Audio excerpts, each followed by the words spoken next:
Hey, this is Rabbi Mark Wilds back from MJE Live.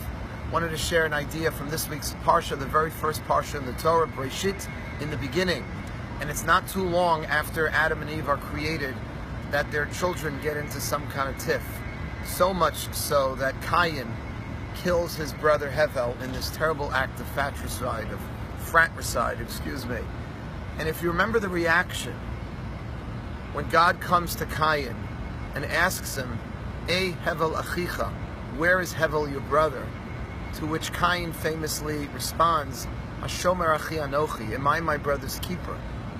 But what a lot of people forget is that he said something before, am I my brother's keeper? First he says, Lo yadati, I don't know. And then he says, Hashomer achi anochi, am I my brother's keeper? Now most of the commentaries read that, I don't know. Maybe God didn't see what I did. Maybe God is not omnipotent. And if he is omnipotent, then am I my brother's keeper? He comes up with this kind of defense. Sort of contradictory defenses. If one doesn't work, I'll try the next. Lo yadati, I don't know.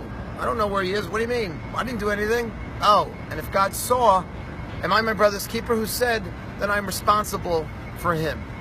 And that's putting the comma in between those two phrases. But if you read it as one phrase, as the great Kliyakar, one of the great commentaries in the Torah does, Lo yodati hashomer achi anochi, I don't know, am I my brother's keeper?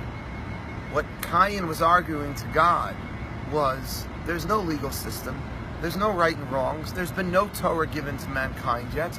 How am I supposed to know? I don't know. Lo yodati hashomer achi anochi, that I'm responsible for my brother, that I can't do something, take his life, and still somehow be held accountable. Who says murder is wrong? And that's what, according to Kliyakar, Cain was arguing.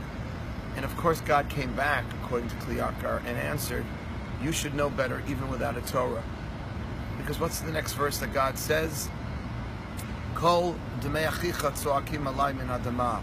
The cries of your brother are crying out from the ground. You're claiming that you don't know what's right and what's wrong, there's no Torah.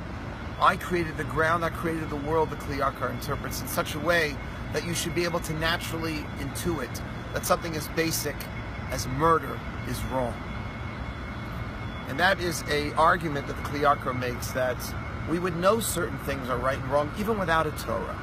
However, and this is me speaking, we do need a Torah to tell us other things are right and wrong. Maybe murder, maybe theft, respect for other people's personal property.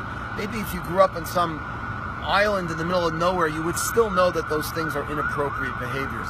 But a lot of other things are not so obvious, and that's why we need the Torah. Or even, when is it okay to take someone else's life? We believe in self-defense. It is okay to take another person's life to save your own. How do you know that? Can you naturally intuit that? I don't think so. And that's why the Torah is so imperative.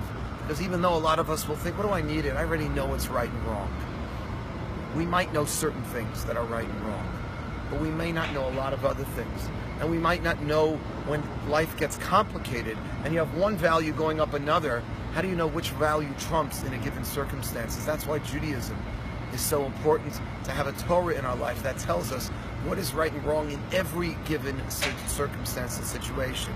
So my blessing to each of us as we begin this first Parsha of the Torah is to use the Torah as a guidebook for our lives, because we can figure out some stuff maybe, but certainly not all.